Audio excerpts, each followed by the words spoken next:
We weren't looking for anything dramatic, just another pale dot crossing its star.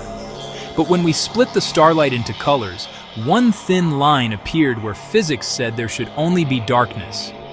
At first, we called it a glitch. Then the glitch refused to go away. Gases in the air steal very specific colors from the starlight passing through. Taken together, those missing colors spell out temperature, pressure, and sometimes chemistry that only life can maintain. Reading that code is called spectroscopy.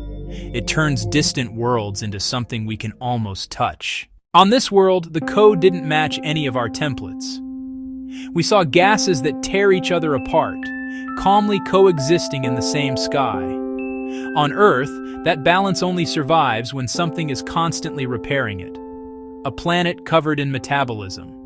Here, the same impossible balance hangs over an alien ocean. Volcanoes can fake some of these signals. Lightning can forge others. Strange minerals can push chemistry in surprising directions. But each of those tricks pays a price in energy and time. Our models could copy parts of the pattern, never the whole thing. Not at this strength, not for this long. At some point you stop asking, what else could rocks do? And quietly ask, what else could life do?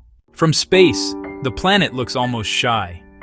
A small world circling a faint red star, tucked just inside the narrow band where liquid water can exist. Nightside locked in eternal darkness. Dayside washed in dim, red light. No glittering cities, no easy signs of technology, just clouds, scattered continents, and a thin, stubborn atmosphere that refuses to behave. If life lives here, it may never have learned to build anything larger than a microbe.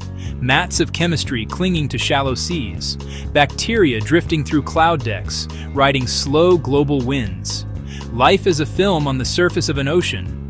Life as a planet-wide reaction, always on the edge of collapsing, yet somehow holding together for millions of years. A living world that never needed to think. If this planet is truly alive, then it may be one of many. Silent biospheres scattered through the galaxy, breathing in the dark, unnoticed except for the fingerprints they leave on starlight. Intelligence, though, language, tools, civilizations, might still be the rare exception.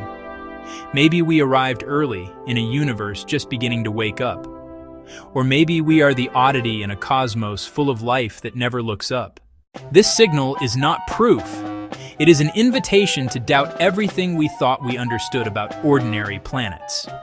What if the Milky Way is crowded with living worlds like this one, busy, complex, and utterly unaware of us? A single biosignature, buried in a spectrum, may be the first hint that we were never the only story, just the one loud enough to hear itself. If you want to keep following discoveries like this, remember to like the film and subscribe to Next Century. More futures, soon.